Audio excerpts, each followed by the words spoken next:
Sit back and throw one back with your pinky in the air and a middle finger to the world, and join me, the eclectic gentleman Stephen Watts, as we look back on this day in pro wrestling history. But before we do, put that drink down, like, share, and subscribe, and without further ado, let's get our wrestling history on. Ladies and gentlemen, boys and girls, children of all ages, it is April 15th, and we are going to start off as we always do on a positive note. That's right, these are your pro wrestling birthdays.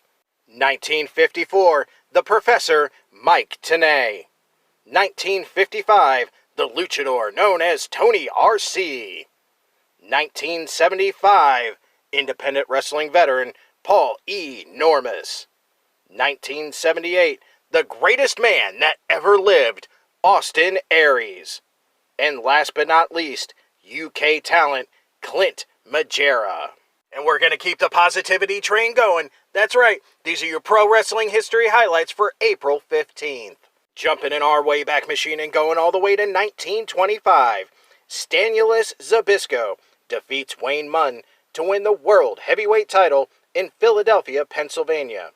Munn was still recognized as champion in Michigan and Illinois.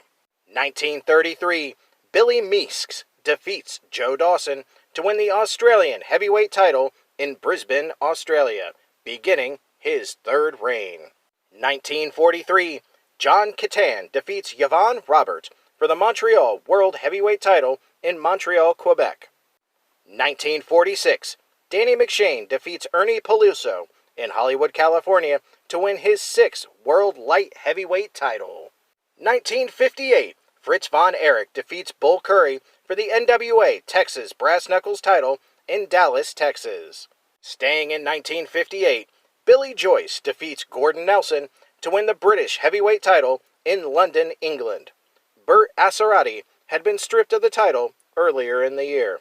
Grooving into the 60s, 1960, Fred Blassie defeats Dick Gunkel, subbing for Ray Gunkel, in Atlanta, Georgia, for the Georgia NWA Southern Heavyweight title. This began Blassie's 13th reign and ended Ray Gunkel's 5th. 1963, NWA World Heavyweight Champion Lou Thesz defeats Jersey Joe Wilcott in a 5th round of a wrestler versus boxer match. Grabbing our best polyester and going to the 70s, 1974, Jerry Lawler defeats Tommy Gilbert for the NWA Southern Junior Heavyweight title in Memphis, Tennessee, ending Gilbert's 4th reign. 1977, The Executioner defeats Ken Lucas for the NWA Mid-American Heavyweight title in Huntsville, Alabama. Grabbing our boom boxes and making 2 stops in 1983. The first, Jerry Blackwell defeats Kerry Von Erich to win the NWA Missouri Heavyweight title in St. Louis, Missouri. Second stop in 83 sees Adrian Adonis defeat Bob Sweaton for the Southwest Championship Wrestling Heavyweight title in Austin, Texas.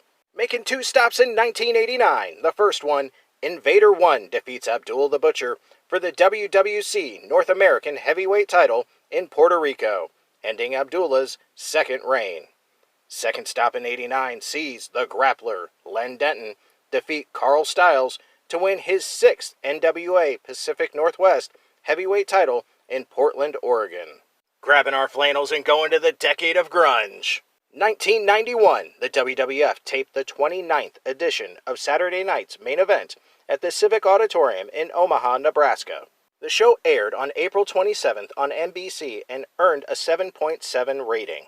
This was the final Saturday Night's Main Event before the move to Fox in early 1992. And Saturday Night's Main Event did not air again on NBC until the revival of the show in March 2006. The main event sees the Ultimate Warrior defeat Sergeant Slaughter by disqualification after General Adnan and Colonel Mustafa and The Undertaker interfered, with Hulk Hogan making the save. 1994, CMLL held their first of 5 annual Grand Prix tournaments. The final sees Rayo de Jalisco Jr. defeat Haku. 1995, ECW held its 2nd annual Hostile City Showdown event at the ECW Arena in Philadelphia, Pennsylvania. In the main event, the Sandman pinned ECW World Heavyweight Champion Shane Douglas with Woman to win the title. After the match, Douglas put on a Monday Night Raw shirt and left through the crowd. 1996, Brian Pillman was severely injured after falling asleep while driving his Hummer H1 in Kentucky and drove into a tree trunk, flipping the vehicle. He was in a coma for a week and suffered a shattered ankle, forcing doctors to fuse it together in a fixed position.